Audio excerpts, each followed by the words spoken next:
You're weary from it all, been running for too long. I'm here to bring you home. I'm reaching out, I'll chase you down.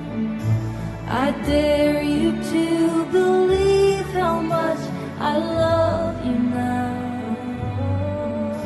Don't be afraid, I am your strength. We'll be walking on the water, dancing on the way.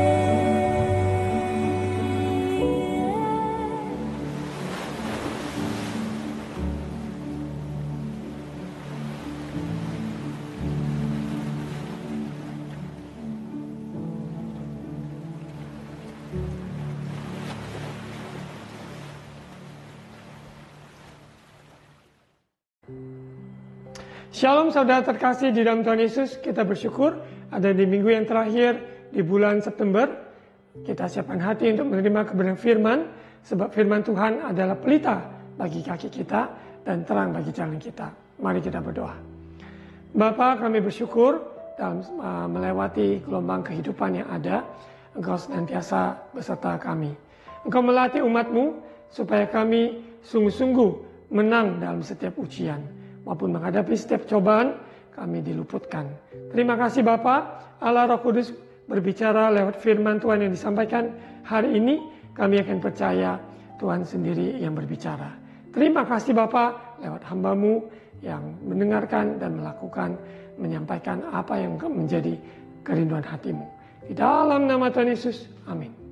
Saudara terkasih dalam Tuhan Yesus, di mana selama 4 minggu ya di bulan September, tentang waves, gelombang, ombak yang kita pelajari dari Yesus meredakan angin ribut, gelombang yang ada menjadi tenang. Berbagai minggu yang kita sudah terima tentang gelombang atau ombak secara fisik. Baik Yesus berjalan di atas gelombang air, dan juga kita belajar bagaimana supaya hati kita tidak bimbang, meminta hikmat dan menghadapi ujian, maupun terluput dari cobaan.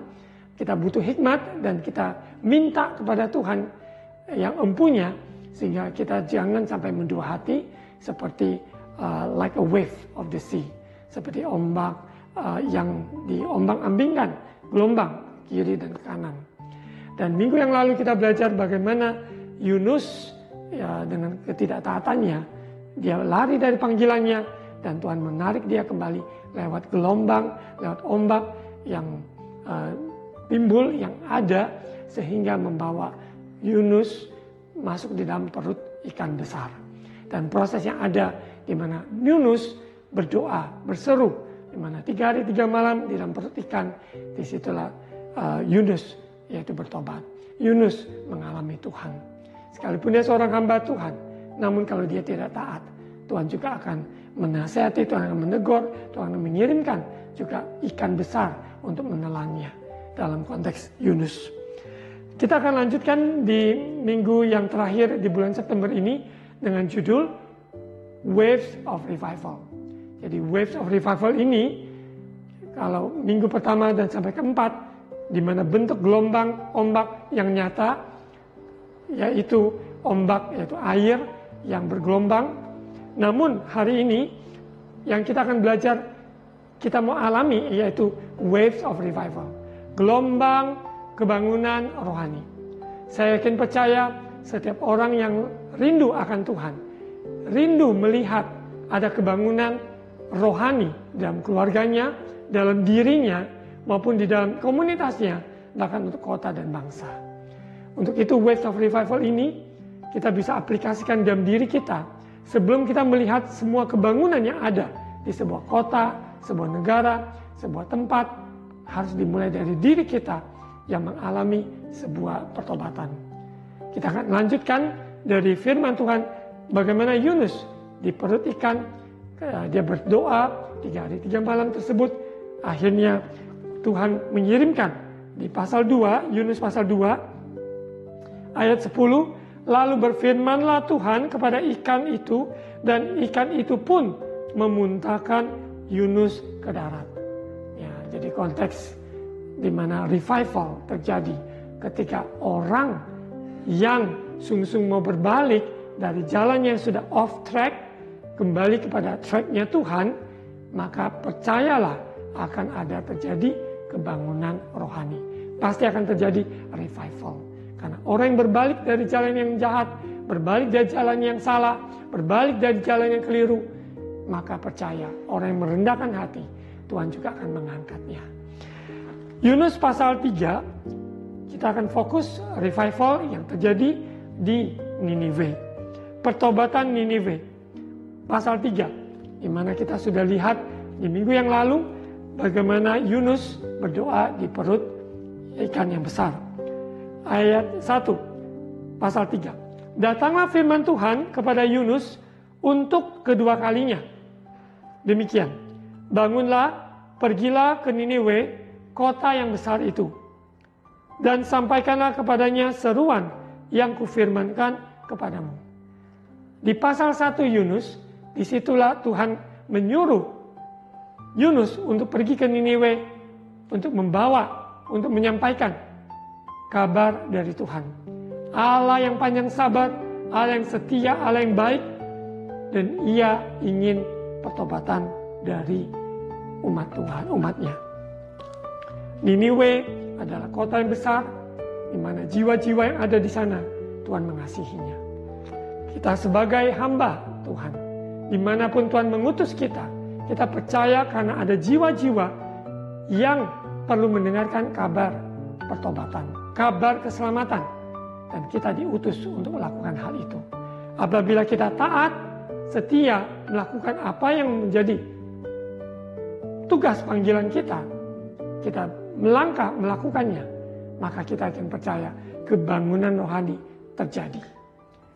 Orang yang meresponi akan panggilan tersebut, orang yang meresponi akan berita keselamatan, maka orang-orang tersebut orang yang diberkati, orang yang berbahagia, orang yang dipilih Tuhan. Namun orang yang menolak kabar keselamatan tersebut, mereka juga akan menanggung akibatnya. Kita bersyukur, kita lihat bagaimana Yunus menerima, yaitu firman Tuhan yang kedua kalinya, yang menyuruh dia pergi ke Niniwe. Ayat 3, bersiaplah Yunus lalu pergi ke Niniwe, sesuai dengan firman Allah.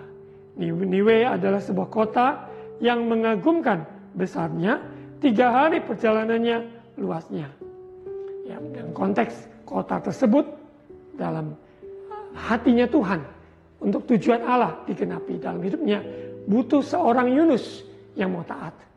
Saudara terkasih, kota di mana kita berada, pulau di mana kita berada, desa di mana kita berada, bahkan bangsa di mana kita berada, Tuhan punya rencana untuk kota ini, untuk bangsa ini, untuk pulau ini, untuk desa ini. Kita sebagai hambanya yang mendengarkan suara panggilannya, kita harus rela melakukan dan berangkat melakukan amanat yang sudah Tuhan percayakan. Karena ada kebangunan rohani akan terjadi bagi orang-orang yang meresponinya. Kita sebagai hamba hanya taat. Bagian kita mendengarkan dan berangkat. Kita yakin percaya waves of revival, gelombang kebangunan terjadi. Di mana gelombang demi gelombang yang datang. Sehingga jiwa-jiwa yang ada, yang terhilang, terluka, yang dalam keterpurukannya, dalam permasalahannya, kita yakin percaya. Kita menyuarakan kabar baik. Kita menyuarakan kabar pertobatan. Kerajaan Allah sudah datang. Bertobatlah, bersiaplah bagi jalan. Persiapkanlah jalan bagi Tuhan. Yaitu mempersiapkan, yaitu hati. Karena hati hanya Tuhan yang tahu. Hati manusia hanya Tuhan yang tahu. Untuk itu kita sadari yang Tuhan kehendaki adalah sebuah pertobatan dari hati. Karena hati yang Tuhan cari adalah hati yang hancur. Yang Tuhan cari adalah hati yang rendah, yang sungguh mau mengaku kesalahannya, yang mau bertobat, yang mau berubah, yaitu mulai dari sebuah hati. Hati ini miliknya Tuhan. Hati hanya Tuhan yang bertata, sehingga bukan dunia, bukan kepahitan, kebencian, maupun keserakahan, nafsu, dan keegoisan manusia. Bukan. Tapi hati yang penuh dengan firman, hati yang subur, yang lembut untuk menerima nasihat, didikan, ajaran Tuhan. Sehingga perjalanan kita Tuhan bawa dari kemuliaan kepada kemuliaan. Tuhan membawa kita dari kasih karunia demi kasih karunia, sehingga kehidupan kita menjadi contoh. Kehidupan kita menjadi saksi yang hidup, orang-orang sekitar kita melihat bagaimana kita meresponi apa yang kita alami, apa yang kita hadapi. Untuk itu saudara terkasih, kebangunan rohani selalu awal dari hati seseorang yang mau mentaati, yang mau meresponi kasih Allah, meresponi yaitu anugerah Tuhan yang dicurahkan bagi kita yang diutus, bagi orang-orang yang menerima pesan yang Tuhan bawa lewat hidup kita. Untuk itu saudara, apapun yang Tuhan taruhkan dalam hidup kita, kita belajar dengar-dengaran, karena hati kita Tuhan akan uji. Seringkali manusia membohongi diri sendiri karena merasa dia yang memiliki hati tersebut. Tetapi tidak, hati itu miliknya Tuhan. Kita serahkan semuanya. Tuhan, Engkau punya hatiku. Engkau yang berurusan dengan hatiku. Sehingga hati kita sungguh-sungguh tertanam, yaitu firman Tuhan yang hidup, Roh Kudus yang menginsafkan, sehingga hati kita berbalik.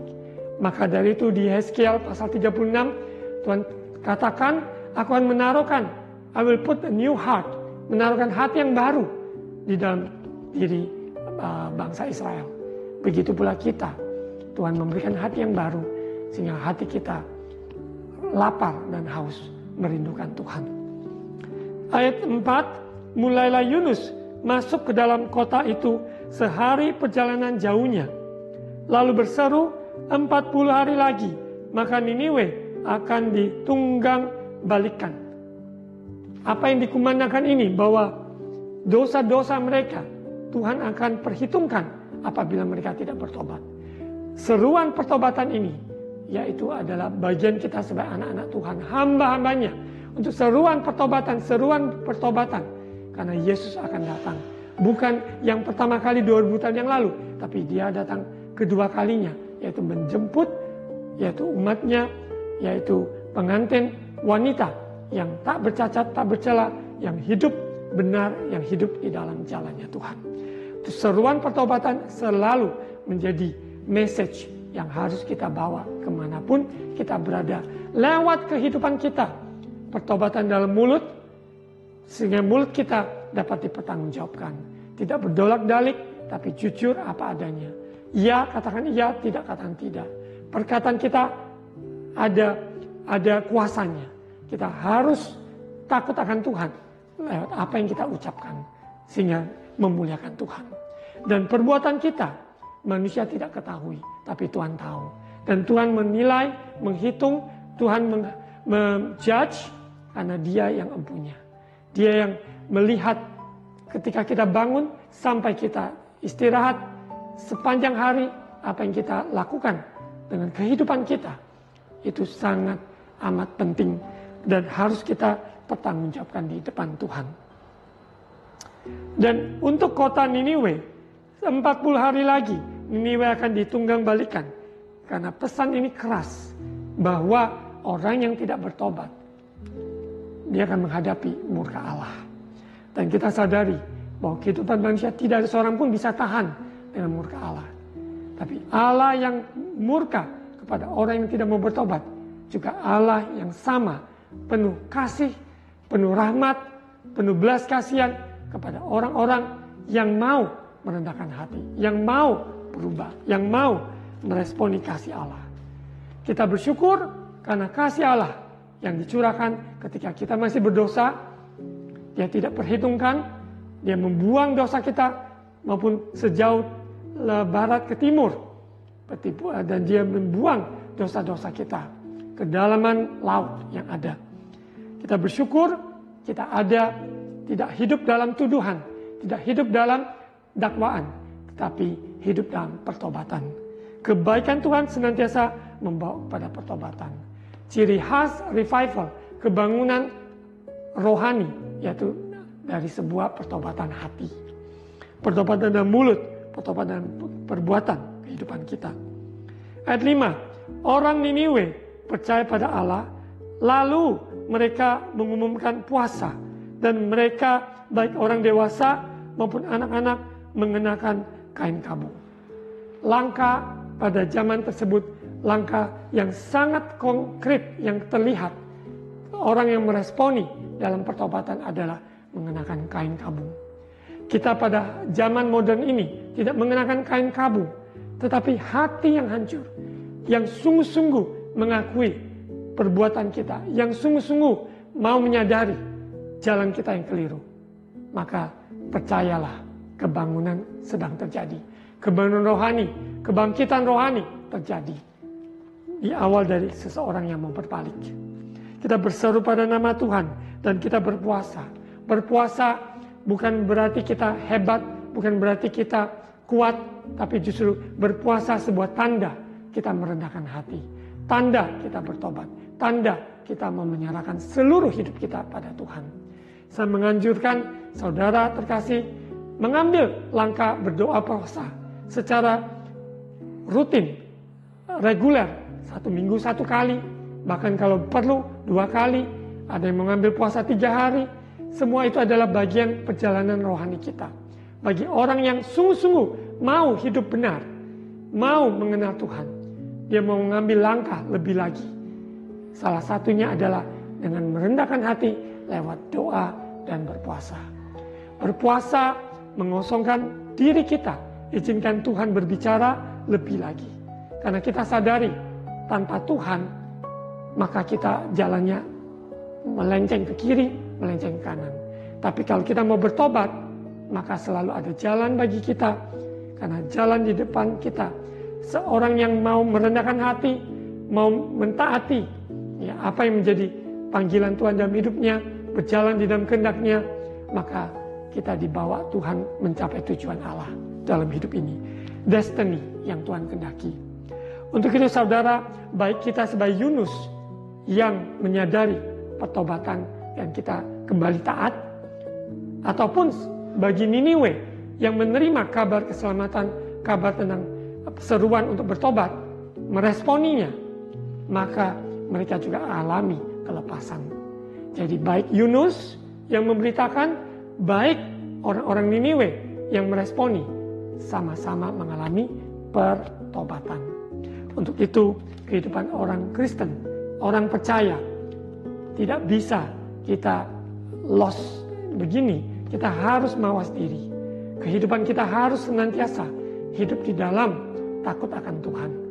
Sehingga perjalanan kita diluruskan olehnya. Ya, mungkin ada keputusan yang keliru. Namun Roh Kudus menolong kita, mengingatkan lewat hamba-hambanya, lewat firman-Nya, lewat apa yang terjadi.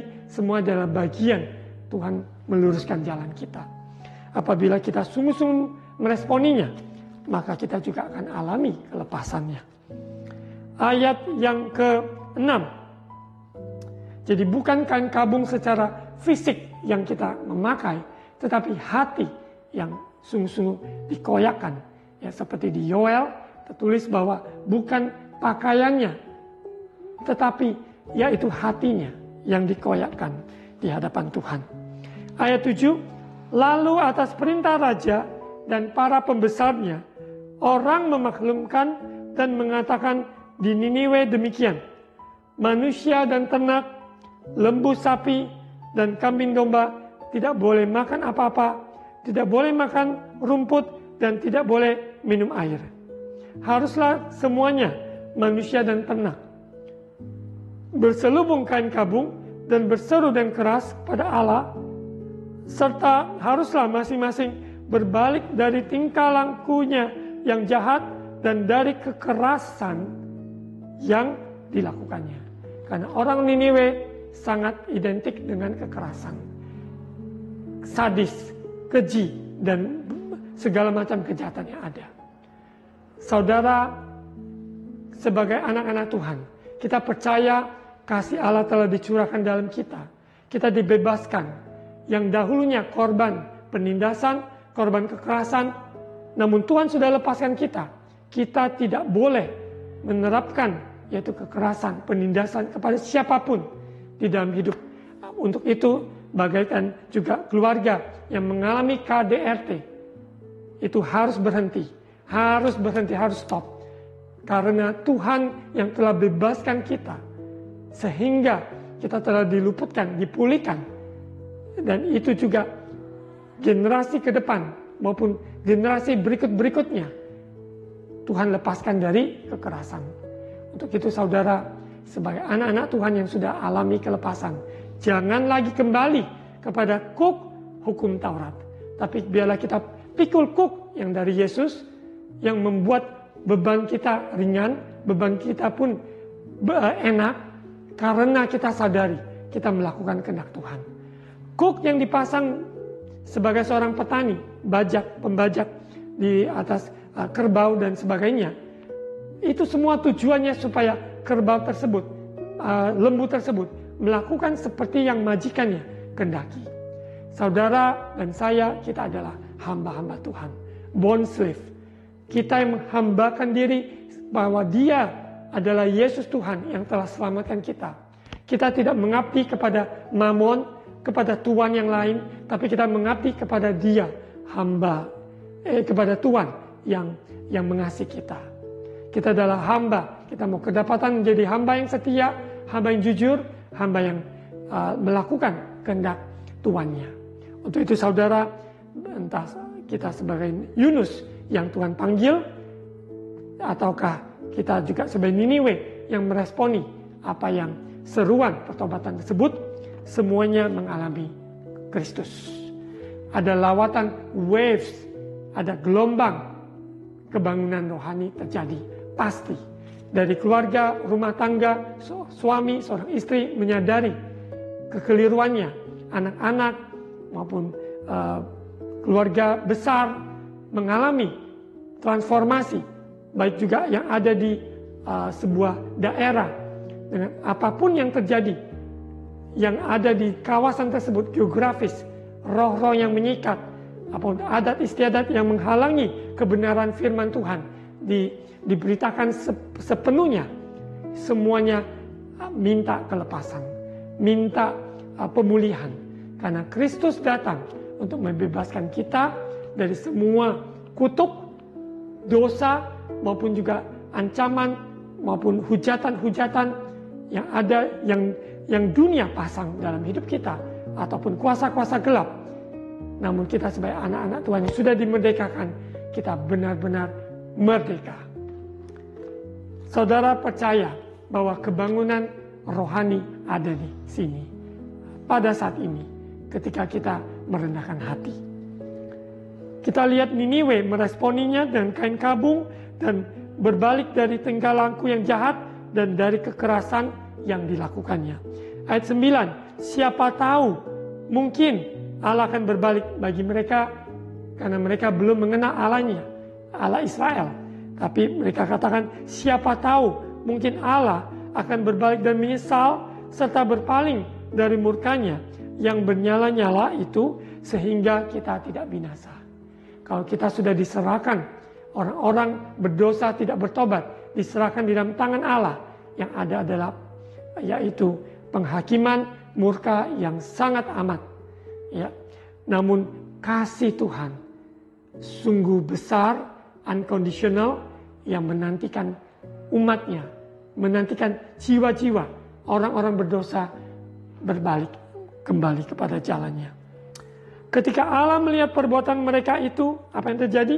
Yakni bagaimana mereka berbalik dari tingkah lakunya yang jahat, maka menyesallah Allah. Karena malapetaka yang telah dirancangkannya pada mereka, dan ia pun tidak jadi melakukannya. Luar biasa. Allah adalah Allah yang kudus, Dia tidak bisa dipermainkan, tidak kompromi dan dosa. Kita harus hormati Dia, Allah yang kudus. Dia juga Allah yang penuh kasih, yang dengan tangan yang terbuka menerima, merangkul, yaitu anak yang terhilang. Baik anak terhilang yang sulung maupun yang bungsu. Bungsu terhilang di luar karena meminta, yaitu dari harta dari orang tuanya, dari ayahnya, menghabiskan, berfoya-foya, hidup tidak punya tujuan, dan dia terhilang. Namun kasih Bapa senantiasa terbuka bagi orang yang kembali. Seperti anak yang bungsu, dan begitu pula anak yang sulung yang harusnya mengenal hati Bapa, tapi tidak mengenal hati Bapa. Ada di lingkup orang percaya, mungkin melakukan aktivitas rohani, berdoa, baca firman, memuji Tuhan, semua aktivitas tersebut. Kalau hati tidak berubah, kalau hati tidak bertobat, maka semua itu hanya sekedar agamawi. Dan Tuhan tidak menghendaki itu. Tuhan menghendaki biar mata kita bisa melihat kemuliaannya, telinga kita mendengar suaranya, hati kita simpan firman-Nya, mulut kita ucapkan perkataan yang benar, yaitu firman Tuhan. Tangan kita dipakai untuk mengangkat, memuliakan nama Tuhan. Dan tangan ini untuk merangkul orang yang terhilang, orang yang susah hati, menghibur mereka yang sedang terpuruk, menguatkan yang lemah. Kaki kita adalah kaki untuk membawa kabar baik, untuk melangkah, untuk melakukan perintah-perintahnya. Untuk itu saudara, tidak ada kesempatan, tidak ada celah bagi iblis bekerja. Karena hidup kita bukan aku lagi, tapi Kristus yang hidup dalam aku. Saya mendorong saudara terkasih, kita angkat panji, yaitu panji kemenangan, yaitu Kristus kemenangan kita. Yang membebaskan kita dari dosa, dan kehidupan kita yang lama sudah berlalu, yang baru sudah datang. Manusia ciptaan baru, tidak lagi dengan standar dunia, tidak lagi mengikuti masa lalu kita, tapi kita diberikan yaitu lembaran yang baru. Manusia baru yaitu vokabularinya, perbuatannya yaitu sesuai dengan kebenaran firman. Dan apa yang terjadi saudara? Seruan dari Yunus diresponi oleh orang-orang Niniwe. Mereka merendahkan hati, berpuasa, menggoyahkan, mereka juga mengenakan kain kabung, dan mereka merendahkan hati, dan kasih Tuhan yang besar tersebut menerima mereka. Dan apa yang terjadi saudara? Kita lihat di Yunus pasal 4. Ini yang cukup menyedihkan, dan kebangunan rohani, revival, waves of revival, tidak bisa terlepas dari kita yang memberitakan Injil, menyampaikan, melakukan, dikatakanlah ada di dalam arena pelayanan. Ya, apakah pelayanan di gereja, di pelayanan yayasan, di sekolah, di pelayanan di keluarga kita, maupun dimanapun berada, kita sadari Allah itu kasih, murah hati, panjang sabar, dan berbelas kasihan. Dan kita dipakai Tuhan untuk menjadikan kepanjangan tangannya. Ya, bagian kita adalah menyampaikan, melakukan, menyampaikan. Namun bagi orang yang menerimanya ataupun menyambutnya, kita sudah lakukan bagian kita. Orang yang meresponi atau tidak meresponi, itu adalah bagian tanggung jawab mereka masing-masing. Namun kita lihat ketika Niniwe meresponi dalam pertobatan, namun sayangnya Yunus, seorang nabi yang tadinya sudah ada di perut ikan, dan dia juga kembali taat, melakukan, menyampaikan, dan ternyata Tuhan yang penuh kasih tersebut, dia tidak curahkan malapetaka karena perbuatan dosa, kekejian, kekerasan yang ada di Niniwe, namun dan belas kasihannya mengampuni. Namun kita lihat respon dari seorang Yunus. Yunus belajar menginsafi bahwa Allah mengasihi bangsa-bangsa lain. Kita semua sebagai hamba-hamba yang ada di dalam pelayanan pekerjaan Tuhan mawas dalam hal ini. Yunus pasal 4, tetapi hal itu, bahwa orang-orang Niniwe yang meresponi, tetapi hal itu sangat mengesalkan hati Yunus, lalu marahlah ia. Dan berdoalah ia kepada Tuhan, katanya, "Ya Tuhan, bukankah telah kukatakan itu ketika aku masih di negeriku? Itulah sebabnya maka aku dahulu melarikan diri ke Tarsis, sebab aku tahu bahwa Engkaulah Allah yang pengasih dan penyayang, yang panjang sabar dan berlimpah kasih setia, serta yang menyesal karena malapetaka yang hendak didatangkannya." Kita harusnya berbahagia orang bertobat, berbahagia orang berbalik dari jalannya, Berbahagia orang meresponi firman Tuhan. Orang-orang mau mengakui dosanya. Orang-orang mau menyerahkan dirinya. Namun Yunus tidak seperti itu. Ayat 3, jadi sekarang ya Tuhan, cabutlah kiranya nyawaku, karena lebih baik aku mati daripada hidup. Tetapi firman Tuhan, layakkah engkau marah? Saudara, seberapapun orang kejahatan yang dilakukan, Allah yang bermurah hati belas kasihan, biarlah orang tersebut meresponinya. Kalau mereka meresponi, mereka diberkati. Mereka tidak meresponi, maka mereka menanggung akibatnya. Kita sebagai hambanya, lakukan saja apa yang Tuhan yang menjadi porsi kita. Beritakan, bagikan, sampaikan. Ayat 5, Yunus telah keluar meninggalkan kota itu, kota Niniwe, dan tinggal di sebelah timurnya. Ia mendirikan di situ sebuah pondok, dan ia duduk di bawah naungannya menantikan apa yang akan terjadi atas kota itu. Ya, karena kota tersebut meresponi, tentunya Tuhan tidak tahan. Ya, Tuhan mencurahkan belas kasihannya bagi kota yang mau bertobat. Lalu atas penentuan Tuhan Allah, tumbuhlah sebatang pohon jarak melampaui kepala Yunus untuk menaunginya. Dalam sekejap mata, begitu singkat, tumbuh, yaitu tanaman pohon jarak, agar ia terhibur daripada kekesalan hatinya, karena hatinya kesal. Yunus sangat bersukacita karena pohon jarak itu. Pada pohon jarak itu bertumbuh karena Tuhan yang membawa memtumbuhkan pohon tersebut, sehingga memberikan keteduhan bagi Yunus yang sedang kesal hatinya, panas hatinya. Saudara, cuaca boleh panas, tapi janganlah hati kita panas. Biarlah kita senantiasa di dalam, yaitu kasih-Nya Tuhan, senantiasa menyadari siapa aku ini, menjadi biji mata Tuhan. Kalau Tuhan sudah berkemuran pada saya, berbaik kepada saya, hendaklah saya sungguh-sungguh hidup di dalam jalannya. Tidak menegosiasi, kompromi dengan dosa, dengan apapun yang kita anggap itu jalan kita. Kita harus mau bertobat. Di ayat 7 kita lihat pohon jarak tersebut, ya dia bersuka cita. Ayat 7, tetapi keesokan harinya ketika fajar menyingsing, mulai matahari terbit, atas penentuan Allah juga yang sama, datanglah seekor ulat.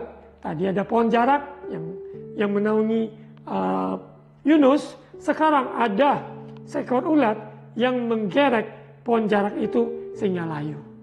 Kita sadari ada ulat itu akan memakan, akan membuat daun tersebut layu. Segera sesudah matahari terbit, maka atas penentuan Allah bertiuplah angin timur yang panas terik, sehingga sinar matahari menyakiti kepala Yunus. Lalu rebalah ia lesu dan berharap supaya mati. Katanya, lebih baiklah aku mati daripada hidup, karena betapa beratnya. Ya, kondisi yang ada, ya, dengan pohon yang tadi ada memberi perteduhan, sekarang tidak ada karena layu daunnya, dan Tuhan juga kirimkan yaitu matahari yang terbit angin timur yang panas, sehingga sinar matahari menyakiti kepala Yunus. Tetapi berfirmanlah Allah kepada Yunus, karena Tuhan mau mengajar hambanya. Kita semua adalah hamba-hambanya yang mau melakukan perintahnya, siap Tuhan ajar. Tuhan ajarkan. Tapi berfirman Allah pada Yunus, layakkah engkau marah karena pohon jarak itu? Jawabnya, selayaknya aku marah sampai mati. Saudara, orang berbuat dosa apapun, bagian kita adalah menegur, menasihati, memberi kesempatan untuk bertobat, dan izinkan orang tersebut bisa kembali kepada Tuhan. Namun kalau mereka tidak melakukannya, maka itu berurusan dengan Tuhan. Ayat 9 sekali lagi, tetapi berfirmanlah Allah kepada Yunus, layakkah engkau marah pada pohon jarak itu? Jawabnya, selayaknya aku marah sampai mati. Jauhilah amarah dalam kehidupan kita, ya, dan semua amarah yang tidak terkontrol, tidak di dalam jalur yang Tuhan maksud, maka itu adalah amarah karena emosi. Keamaran dari emosi itu akan melukai banyak orang, akan menyakitkan hati Tuhan. Dan ini yang terjadi dengan Yunus. Lalu Allah berfirman, engkau sayang pada pohon jarak itu, yang untuknya sedikit pun engkau tidak berjerih payah. Dan yang tidak engkau tumbuhkan, yang tumbuh dalam satu malam, binasa dalam satu malam pula. Ya, karena pohon jarak pada waktu tersebut Tuhan yang sendiri menumbuhkan. Ya, pada waktu yang sama, tidak lama juga ulatnya Tuhan kirim, ya, untuk memakan sehingga layu. Bagaimana tidak aku akan sayang pada Niniwe, kota yang besar itu, yang berpenduduk lebih dari 120.000 orang. 120.000 orang. Yang semuanya tak tahu membedakan tangan kanan dari tangan kiri dengan ternaknya yang banyak. Saudara terkasih, sebagai hamba, lakukan apa yang menjadi perintah Tuhan. Seperti contoh dari Musa. Tuhan katakan, Musa kepada orang-orang yang tegar tengkuk, mereka meminta ini, meminta itu, tapi ucapkanlah kepada batu tersebut untuk keluarkan air. Namun Musa dengan inisiatif sendiri, dengan kemarahan, merasa kesal kepada orang-orang yang ada. Dia memukul, yaitu memukul batu tersebut sehingga keluar air.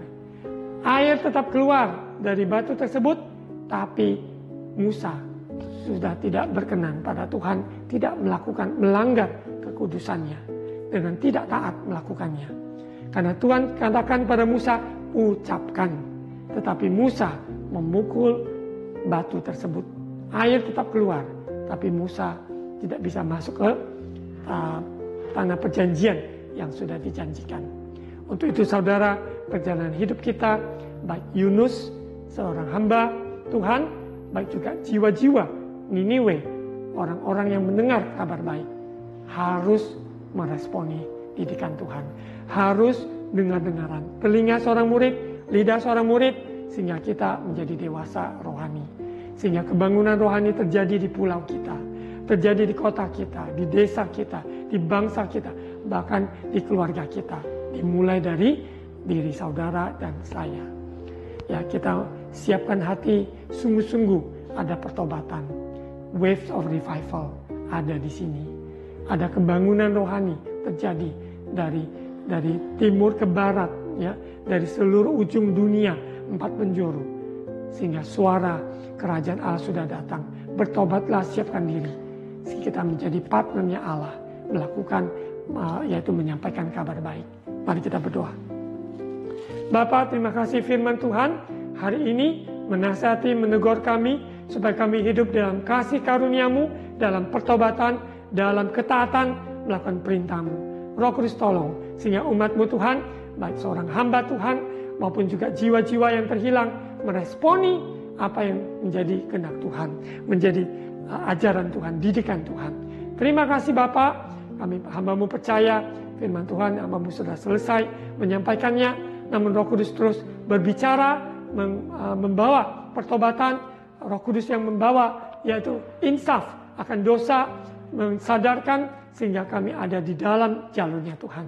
Kami minta kebangunan rohani yaitu terjadi dari pribadi, lepas pribadi, keluarga, komunitas, dimanapun kami ditempatkan. Terima kasih Bapa, berkati umat-Mu dalam kesusahan, Tuhan hibur, dalam kelemahan, Tuhan kuatkan, yang sakit oleh bilu-bilu-Mu, Tuhan sembuhkan, yang bimbang, Tuhan teguhkan imannya. Engkau membuka jalan saat tiada jalan. Terima kasih Bapa. Saudara terkasih, kita akan doakan untuk bangsa negara kita. Kita ucapkan berkat buat tanah air kita. Tuhan, Indonesia milik-Mu. Engkau nyatakan kemuliaan Allah dari kota ke kota, pulau ke pulau.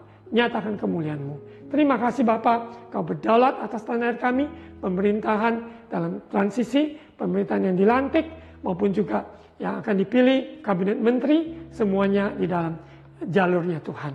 Kami minta belas kasihan-Mu atas tanah air kami, bangsa kami. Berkati pilkada serentak di bulan November, Tuhan juga sertai. Berkati gereja-gereja Tuhan bangkit pada akhir zaman, hamba-hamba Tuhan ikat dengan tali kasih-Mu, maupun juga mawas dalam pengajaran, dalam kehidupan, sungguh-sungguh jadi contoh teladan. Tuhan berkati gereja-gereja-Mu bersatu untuk tuaian yang besar di akhir zaman ini. Di dalam nama Yesus, angkat kedua tangan, terima ucapan berkat imam. Tuhan memberkati engkau dan melindungi engkau.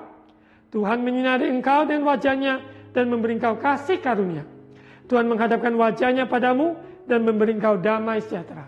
Terimalah berkat kasih karunia dari Allah Bapa, cinta kasih dari Tuhan Yesus, persekutuan Allah Roh Kudus menyertai kita semua hari ini sampai Maranatha Yesus datang kembali.